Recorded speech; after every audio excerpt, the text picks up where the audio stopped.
నా ట్రేది అన్న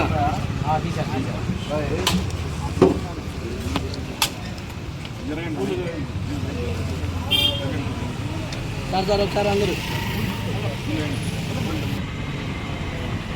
ఈరోజు గుంటూరు నగరంలో 1వ డివిజన్లో పెద్ద ఎత్తున అభివృద్ధి కార్యక్రమాలకు శంకుస్థాపన చేసుకోవడం జరుగుతూ ఉంది.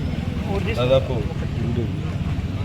70 లక్షల రూపాయలతో ఈ అభివృద్ధి కార్యక్రమాన్ని గుంటూరు తూర్పు నియోజకవర్గం 1వ డివిజన్లో ముఖ్యంగా రాఘవ నగర్ సీసీ డ్రైన్లతో పాటు రాహుల్ గాంధీ నగర్లో 1-2 లైన్లు సీసీ రోడ్స్తో పాటు అలాగే ముఖ్యమైనటువంటి అభివృద్ధి కార్యక్రమాలన్నీ కూడా ఈరోజు నిర్వహించుకోవడం జరుగుతూ ఉంది. గతంలో 1వ డివిజన్ కానీ లేకపోతే నగరంలో మౌలిక వసతులు పూర్తిగా తగ్గుముఖంగా ఉన్నటువంటి పరిస్థితులు ఈరోజు శరవేగంగా చంద్రబాబు నాయుడు గారి పరిపాలన విధానం ప్రజలందరికీ కూడా తెలుసు. అభివృద్ధి మంత్రంగా ప్రతి ఒక్క కార్యక్రమాన్ని కూడా రోడ్లతో పాటు సీసీ డ్రైన్లు మౌలిక వసతులన్నీ కూడా ఈరోజు నగరంలో విస్తృతంగా అభివృద్ధి కార్యక్రమాలు జరుగుతున్నటువంటి పరిస్థితులు.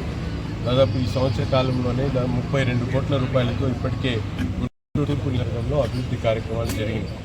గత ప్రభుత్వంలో 5 సంవత్సరాల్లో జరగనటువంటి అభివృద్ధి